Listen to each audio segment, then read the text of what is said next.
Next question है, ये भी बहुत इंपॉर्टेंट क्वेश्चन है कि धोने का सोडा है ना, जो हम जनरली कपड़े धोने में यूज करते हैं वो सोडा, और एक है खाने का सोडा जिसको हम बेकिंग सोडा कहते हैं, जिसका उपयोग बेकिंग इंडस्ट्री में किया जाता है, और भरपूर मात्रा में बेकिंग इंडस्ट्री में पूरा बेकिंग इंडस्ट्री बेकिंग सोडे पे ही डिपेंडेड होता है और फर्मेंटेशन प्रोसेस पे डिपेंडेड होता है। तो एक बहुत छोटी प्राइमरी लेवल पे ये क्वेश्चन आता है कि खाने का सोडा और बेकिंग सोडे के यूजेस क्या है। तो देखिए, है ना, कपड़े धोने का सोडा है ये, है ना, धोने का सोडा तो Na2CO3 sodium carbonate plus 10H2O, ये इसका फॉर्मूला है। इसके बाद इसका उपयोग फर्स्ट यूजेस क्या है इसका, कांच इंडस्ट्री में, साबुन बनाने में, कागज उद्योगों में इसका उपयोग किया जाता है। ये 3 पॉइंट यहाँ लिख दिए, आप चाहो तो इनको 3 पॉइंट्स में भी, कांच इंडस्ट्री में भी उपयोग किया जाता है, साबुन बनाने में भी उपयोग किया जाता है, कागज को प्रोड्यूस करने में भी उपयोग किया जाता है। तो इस तरीके से 3 पॉइंटों में भी इसको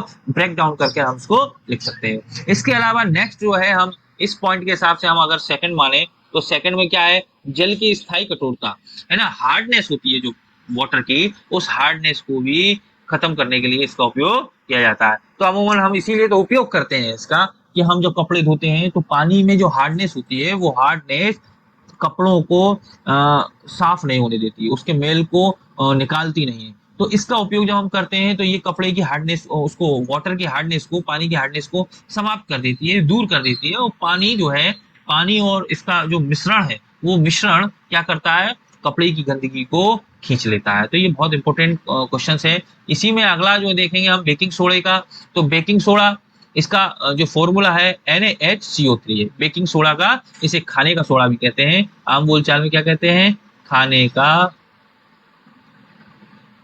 सोडा। तो सोडियम बाइकार्बोनेट इसको हम कहते हैं केमिकली। और इसका यूजेस क्या है, सोडा वाटर बनाने में यूज होता है, सोडियम अम्ल अग्निशमन में किया जाता है इसका, है ना, फायर ब्रिगेड टाइप में उसमें किया जाता है, और ये एंटी एसिड का एक संगठक होता है ना। तो अभी आपने पढ़ा है ना कि एंटा एसिड का उपयोग हम अपच के रूप में करते हैं। तो जितने भी आपके प्रोडक्ट्स आते हैं रिलैक्सेशन वाले, चाहे वो इनो हो, चाहे वो, है ना, चाहे वो इनो हो, चाहे वो गैसेस हो, है ना, जितना भी पानी में जल में मिलाकर घोल तुरंत रिलीफ देने वाले, अम्लता को दूर करने वाले जितने भी प्रोडक्ट हैं, सब में एंड जो है बेकिंग सोडा ही यूज होता है। तो ये भी इंपॉर्टेंट क्वेश्चन है। इसके अलावा नेक्स्ट क्वेश्चन हम देखें